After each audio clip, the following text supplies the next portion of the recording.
प्रिय विद्यार्थियों, मेरे YouTube चैनल संस्कृताध्ययनम में आप सभी का हार्दिक स्वागत। मैं डॉक्टर समय सिंह मीणा, सहायक आचार्य संस्कृत, वीर विरम देव राजकीय महाविद्यालय, जालौर, राजस्थान से। आज के इस वीडियो में हम महाकवि कालिदास द्वारा विरचित नाटक अभिज्ञान शाकुंतलम के 6वें अंक में 16वें पद्य से आगे अध्ययन करेंगे। आइए देखते हैं 16वां पद्य। इससे पहले हम देखते हैं कि राजा दुष्यंत अपने प्रमद वन में स्थित हैं और शकुंतला के चित्र को निहार रहे हैं। उसके विषय में अपने मित्र विदूषक से चर्चा कर रहे हैं।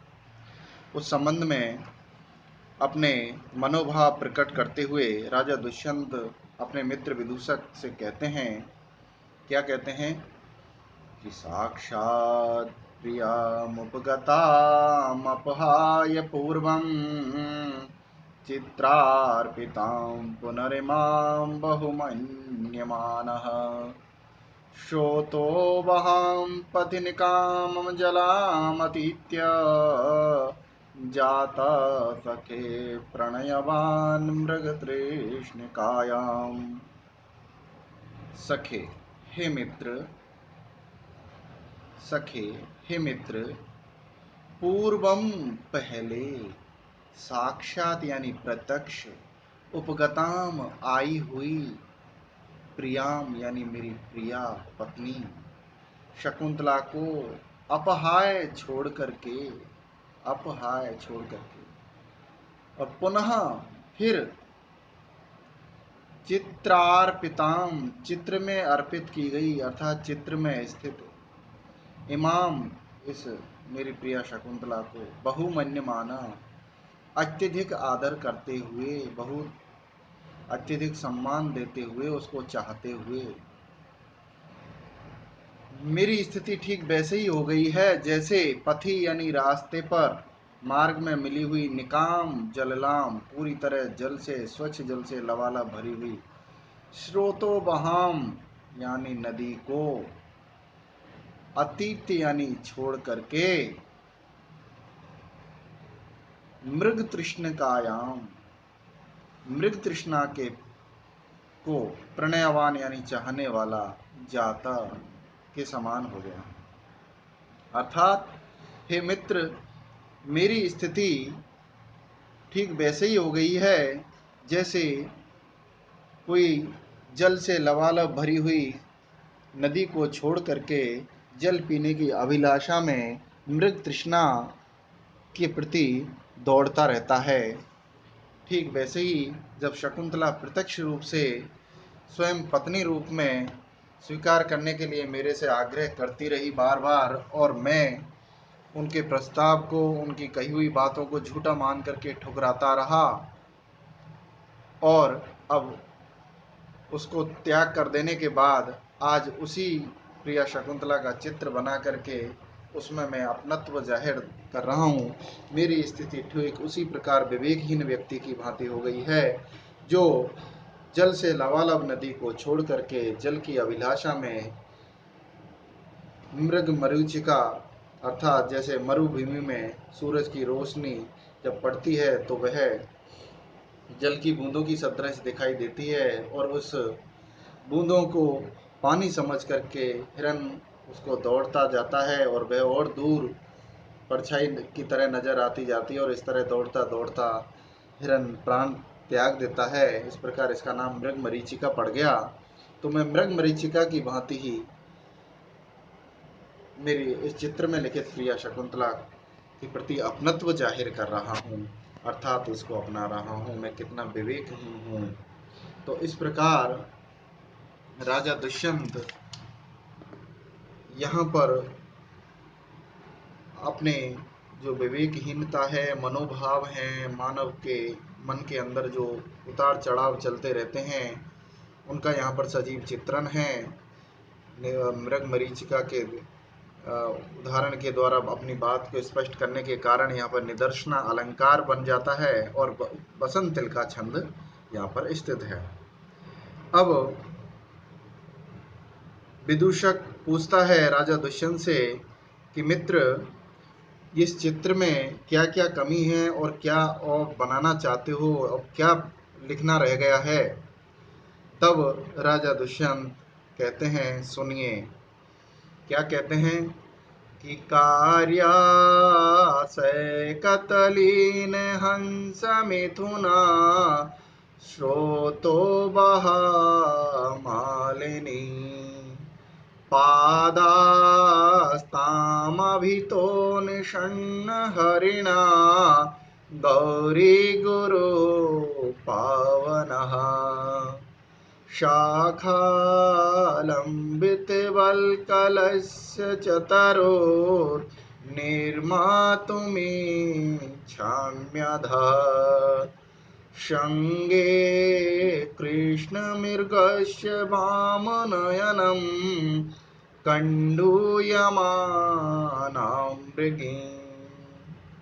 हे मित्र, इस चित्र में मैं अभी जो बनाना चाहता हूँ उसे सुनिए कि सैकत लीन हंस मथुना मिथुना, सैकत यानी रेत पर, लीन यानी अनुरक्त हैं, बैठे हुए हैं, हंस मिथुना हंसों का जोड़ा, ऐसी स्रोतो बहा यानी नदी।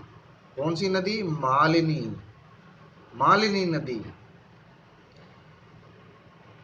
कार्या बनानी है, करनी है, अर्थात बनानी है। अर्थात मुझे ऐसी मालिनी नदी का चित्रण करना है जिसके किनारे रेत पर हंसों का जोड़ा बैठा हुआ है।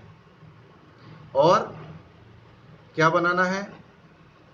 ताम पादास ताम अभिता, ताम अभिता, और उस नदी के दोनों ओर निषण्ण हरिणा, निषण्ण यानी बैठे हुए हैं, हिरण मृगों से युक्त, हरिणा ऐसे गौरी गुरु, पार्वती के पिता अर्थात हिमालय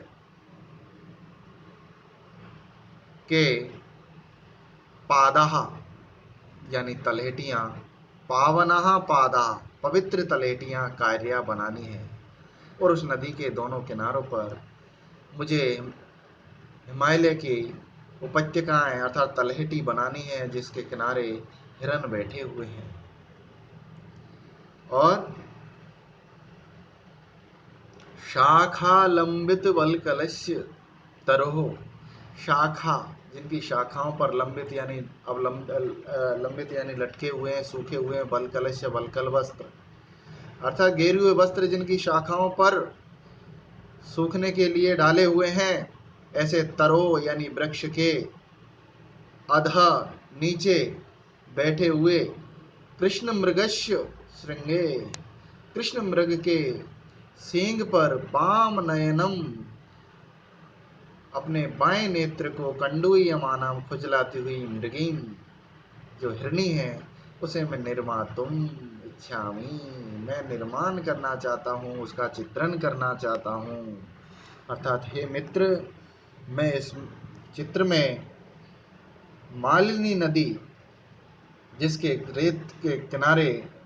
किनारे रेत पर हंसों का जोड़ा बैठा हुआ है, उस नदी के दोनों किनारों पर जिसकी उपत्यकाओं में हिरण बैठे हुए हैं, ऐसे हिमालय पर्वत की तलहटी का भी चोटियाँ का भी निर्माण करना है। और जिनके शाखाओं पर वल्कल वस्त्र सूखे हुए हैं, ऐसे पेड़ों के नीचे कृष्ण मृग के सींग पर अपने बाएं आँख को खुजलाती हुई मृगीम यानी हिरनी को भी मैं निर्मातुम इच्छामि बनाना चाहता हूँ, अर्थात उसका भी चित्रण करना चाहता हूँ। इस प्रकार राजा दुष्यंत ने अपने प्रकृति प्रेम को यहाँ पर द्योतित किया है, साथ ही अपने कुशल चित्रकारी का भी परिचय दिया है, साथ ही विरही जन जिस प्रकार अपने प्रिय के प्रति जो जो कल्पनाएं कर सकता था उसका स्वाभाविक चित्रण यहाँ पर वर्णन है किया गया है, इसलिए ये स्वभावोक्ति अलंकार इस पद्य में स्थित है। और साथ ही शार्दुल विक्रीडितम छंद की मधुर छटा यहाँ पर स्थित है। इस प्रकार और वो कहते हैं और क्या क्या बनाना चाहते हो। तब राजा पुनः कहते हैं अपने मित्र विदूषक से क्या कहते हैं कि कृतं न कर्णार्पितबन्धनं सखे शिरीषमागण्डविलम्बिकेशरम् नेवाशरश्चन्द्रमरीचिकोमलं मृणालसूत्रं रचितं स्नान्तरे। सखे, हे मित्र, कर्णार्पित बंधनम, कर्ण कानों के ऊपर अर्पित कर रखा है जिनका बंधन, अर्थात जो कानों में जिनको लगा रखा है, पहने हुए है डंठल जिनका, और आगंड यानी कपोल स्तर तक विलंबी जो लटके हुए हैं, केशरम केशर जिनके, ऐसे श्रीशम शीरीष पुष्प को भी कृतम नहीं बनाया है। अभी तक मैंने इसमें वो भी चित्रण नहीं किया, वो भी मुझे चित्रण करना है। अर्थात शकुंतला के कान में शीरीष का ऐसा फुल चित्रण करना है जिसका डंठल तो उसके कान में लगा हुआ है, लेकिन उसका जो केसर भाग है, फूल पुष्प भाग है, उसकी गालों पर लटका हुआ। क्योंकि शकुंतला प्रकृति पुत्री है, नैसर्गिक पुत्री है, इसलिए निसर्ग अर्थात प्रकृति जन्य सौंदर्य प्रसाधन ही यहाँ पर रुचिकर प्रतीत होते हैं, और उसके जो वनवासी और आरण्यक उसको द्योतित करते हैं। साथ ही और क्या क्या बनाना है कि शरश्चंद्र मरीच कोमलम, शरश्चंद्र यानी शीतकालीन चंद्रमा के किरणों के समान कोमल शीतलदायक, जो मृणाल सूत्रम, जो कमल नाल का बना हुआ जो हार है, जो स्तनांतरे दोनों स्तनों के मध्य में स्थित है, ऐसा भी मैंने न रचितम नहीं बनाया है, अर्थात वह भी मुझे बनाना है। इसलिए हे मित्र, मेरी प्रिया शकुंतला के कानों में जिसका डंठल फंसाया हुआ है और जिसका पराग कोमल कपोलों यानी गालों तक फैला हुआ है, ऐसा शिरीष का पुष्प भी मैंने चित्रित अभी तक नहीं किया है। और उसके स्तनों के बीच में शरतकालीन चंद्रमा की किरणों से सदृश कोमल जो श्वेत कमल नाल का जो हार है, वह भी मैंने अभी तक चित्रित नहीं किया है। ये सब मुझे चित्रण अभी करना बाकी है। तो इस प्रकार इस पद्य में वंशस्थ नामक छंद है और लुप्तोपमा नामक अलंकार है। अब जब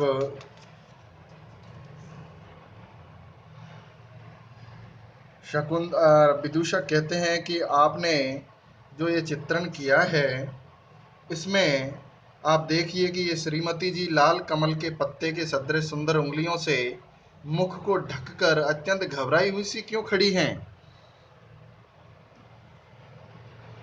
फिर उनको वो ध्यान से देख कर कहते हैं, ओहो, ये दासी पुत्र, ये जो भौरे हैं, ये पुष्प के पराग के चोर भौरे हैं, इसके मुख पर आक्रमण कर रहे हैं।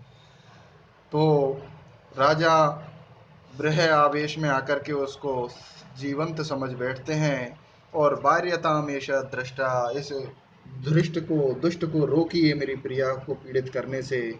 तब विदूषक कहता है कि आप ही इस दुष्ट को नियंत्रित करने में समर्थ हैं। तो राजा कहते हैं ठीक है, मैं उसको समझाता हूँ। तब वह क्या समझाते हैं, भौरे को जीवंत मान करके राजा की ब्रह अवस्था की चरम स्थिति का यहाँ पर चित्रण किया है। उसको चेतन अचेतन का भान नहीं है। राजा कहते हैं कि एषा कुसुम निषण्णा तृषतापि सती भवन्तमनुरक्ता प्रतिपालयति मधुकरिणा खलु मधु विना त्वया पिबती। अनुरक्ता एषा मधुकरी, आप में जो अनुरक्त है ऐसी ये मधुकरी यानी भौरी, तृषता अपी, प्यासी होने पर भी, तृषता अपी, प्यासी होने पर भी, और कुसुम निषन्ना सती, कुसुम यानी फूलों पर बैठी होने, निषण्णा यानी बैठे यानी सती यानी होने पर भी। हे भौरे, भवंतम यानी आपको ही प्रतिपालयती प्रतीक्षा कर रही है, वह इंतजार कर रही है कि आप आओ और वह अपना आपके साथ मिल करके पुष्प के रसपान करेगी। इसलिए त्वया बिना, तेरे बिना न वह नहीं, खलु यानी निश्चय ही मधु पिबती, रस का पान नहीं कर रही है। इसलिए हे भौरे, आप इस मेरी प्रिया शकुंतला को छोड़ो और अपनी प्रिय मधुकरी के पास जाओ, ताकि वह आपकी प्रतीक्षा कर रही है और आपके साथ बैठ करके पुष्प के रस का पान कर सके। इस प्रकार यहाँ पर राजा दुष्यंत को शकुंतला के प्रति जो घनीभूत आसक्ति है, जो विरह वेदना है, वह उसका चित्रण किया है। यहाँ पर राजा उस चित्र को प्रत्यक्ष अनुभूति के माध्यम से उसमें उसको सजीव जान बैठता है और भ्रमर के माध्यम से राजा की यहाँ स्वयं की अनुभूति भी प्रकट होती है।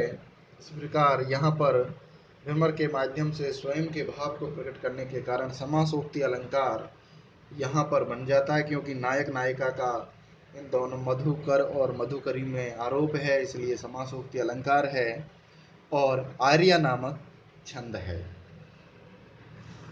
अब जब फिर भी अब सजीव बहुरा हो तो माने, वह तो चित्र में अर्पित है, लेकिन राजा विरह में उन्मत्त की तरह उसको डांटे जा रहे हैं। तब राजा कहता है कि यदि तुम मेरी आज्ञा अभी भी नहीं मान रहे हो तो सुनिए, मैं आपको दंडित करूंगा। क्या दंडित करेंगे, उसका चित्रण 20वें पद्य में है। आइए देखते हैं क्या कहते हैं राजा दुष्यंत कि आक्लिष्ट बाल तरुपल्लवलोभनीयं पीतं मया सदय मे विरतोत्सवेषु बिम्बाधरं स्पृशसि चेद्भ्रमर प्रियास्त्वां कार्यामि कमलोदरबन्धनस्थम्। राजा कहते हैं उस भौरे से, चित्रलिखित भौरे से, हे भ्रमर, हे मधुकर, हे भौरे, अक्लिष्ट बाल तरु पल्लव लोभनीय। अक्लिष्ट यानी नवीन, कोमल कोमल, बाल यानी छोटे से, तरु यानी पौधे के, पल्लव यानी पत्तों को समान, लोभनीयम यानी आकर्षक, लुभाने वाले, और मया यानी मेरे द्वारा, रतोत्सवेषु रति काल में, प्यार करते समय, सदयम जिनको दयापूर्वक, पीतम पिया गया था, ऐसे प्रियायाः मेरी प्रिया शकुंतला के, बिंबाधरम, बिंबाधर यानी बिंब के समान, अधरोष्ट को, चेत यदि स्पर्श से स्पर्श करोगे, अर्थात मेरे समझाने पर भी आप नहीं समझोगे और बार बार यदि उसके अधरोष्ट कर को छूने की कोशिश करोगे, तो त्वाम तुझको मैं कमलोदर बंधनस्तम, कमल के उदर भाग में बंधनस्तम यानी कैद कार्यामी करा दूंगा। अर्थात मैं तुझे कमल रूपी, कमल के उदर रूपी कारागृह में मैं तुझको कैद करा दूंगा। अर्थात हे भौरे, अभी भी मान जाओ, नहीं तो मैं नए मुरझाए हुए और नूतन तरु पल्लव के समान सुंदर तथा मेरे द्वारा रति काल में जिसका दया पूर्वक रसपान किया गया था, ऐसे मेरी प्रिया शकुंतला के यदि अधरोष्ट को आप छूने का प्रयास करोगे तो मैं तुझे कमल के उदर रूपी कारागृह में बंद कर दूंगा। तो इस प्रकार राजा दुष्यंत भौरे को सजा सुनाते हैं और कहते हैं इस प्रकार।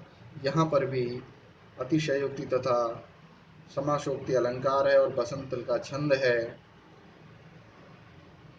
और राजा को यहाँ पर प्रकृति कृपण बताया है कि उसे चेतन और अचेतन का भान नहीं है, अर्थात विरह की जो अतिशयता है उसका चित्रण यहाँ पर किया गया है।